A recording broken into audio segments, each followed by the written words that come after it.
நேற்று திருச்செந்தூரில் நம்ம எல்லாருக்குமே தெரிஞ்சிருக்கும். தேவயானை தாக்கி 2 பேர் உயிரிழந்திருக்காங்க அப்படின்னு சொல்லிட்டு.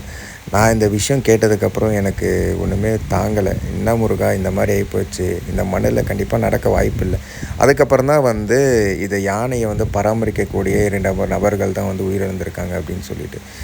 இதை நான் என்ன விஷயம் அப்படின்னு புரிஞ்சிருக்கேன் அப்படின்னு பார்த்தீங்கன்னா, கோயில் மட்டும் இந்த யானைங்கிறது பொதுவாக ஆசீர்வாதம் கொடுக்கக்கூடிய நம்ம ஒரு தேவதையாக தான் நம்ம பார்க்குறோம். இது எல்லாருமே புரிஞ்சுக்கொள்ளுங்க.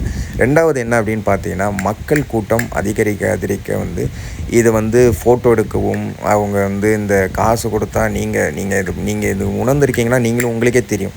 காசு கொடுத்தா அவங்க ஃபோட்டோ எடுக்க விட்றாங்க, காசு கொடுத்தா வாங்குறாங்க, காசு கொடுத்தா மேலே ஏறி உட்கார வைக்காங்க. இது எவ்வளோ பெரிய தப்பான செயல். சரி, எல்லாத்தையும் விடுங்க. இந்த வீடியோ நீங்கள் பார்க்குற வீடியோ நான் எடுத்தது தான். முந்தா நாள் திருச்செந்தூர் போகும்போது நான் எடுத்த வீடியோ. நான் பார்த்தது கண்கூடாக பார்த்த விஷயம். நீங்களும் பாருங்கள். கால்களில் எவ்வளோ அடிபட்டுருக்கு. சங்கிலியால் கட்டலாம், அதை நான் தப்பு சொல்லவே கிடையாது. இந்த இடம் அதுக்கு போதுமான இடமா? சுகாதாரம் இருக்கா? இது எதுவுமே கிடையாது. மதம் பிடிச்சிருக்கு, வெறியேறி இருக்குது, 2 உயிர் போயிடுச்சு அப்படின்னு பார்த்தீங்கன்னா, இவங்க 2 பேர் என்ன துன்புறுத்தியிருப்பாங்க நமக்கு தெரியாது, முருகனுக்கு தெரியும்.